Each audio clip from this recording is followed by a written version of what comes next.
కొంచెం లేట్ అయినా ముందుగా అందరికీ పరాభవనామ సంవత్సర శుభాకాంక్షలు. మా ఫెస్టివల్ అయితే చాలా ప్లెజెంట్‌గా స్టార్ట్ అయిపోయిందన్నమాట. ఎర్లీ మార్నింగ్ తోరణాలు వచ్చేసి రాకేష్ కట్టేశారు. అండ్ ఆ రోజు ఎర్లీ మార్నింగే పూజ అయితే నేను కంప్లీట్ చేసేసుకున్నాను. ఏ హడావిడి లేకుండా, ఏ తొందర లేకుండా ప్రశాంతంగా పూజ చేసుకుంటూ ఫెస్టివల్ వర్క్స్ అయితే స్టార్ట్ చేసేసాము. అండ్ ఆ రోజు స్పెషల్గా లియో కూడా నాతో పూజ చేశాడు.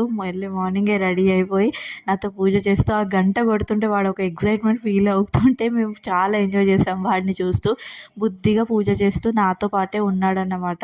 నాతో పాటు క్యూట్గా పక్కన నిల్చొని వాడు కూడా దండం పెట్టుకుంటూ పూజ చేస్తున్నాడన్నమాట ఆ రోజు. ఇక్కడ మా లియో చూడండి, ఇక్కడ నేను ఎంతసేపు దండం పెట్టుకుంటే వాడు కూడా దేవుడికి అంతసేపు దండం పెట్టుకున్నాడు. యాజ్ యూజువల్ ఉగాది అంటే ఏంటి స్పెషల్ చెప్పండి? భక్షాలు. భక్షాలు లేకపోతే అసలు ఉగాదే అనిపించదు.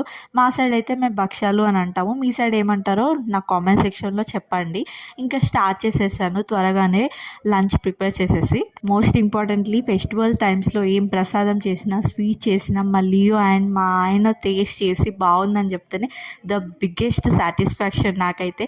ఆ రోజు ఎంత కష్టపడి ఏది ప్రిపేర్ చేసినా ఒక చిటికలో మాయమైపోతుంది అన్నమాట ఆ కష్టం వీళ్ళిద్దరు కడుపు నిండా తినేస్తే.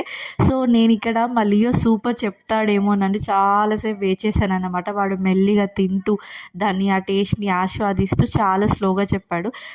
లియో బాగుందని చెప్పగానే అదేంటో నాకు ఎంత హ్యాపీ అనిపించిందో.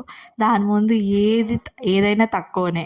ఇంకా తినేసి కాస్ట్యూమ్ చేంజ్ చేసేసి కాసేపు అట్లా పిక్స్ తీసుకున్నాను లియో కోసం కూల్గా. And that's it our Ugadi mini blog guys. Once again happy Ugadi all.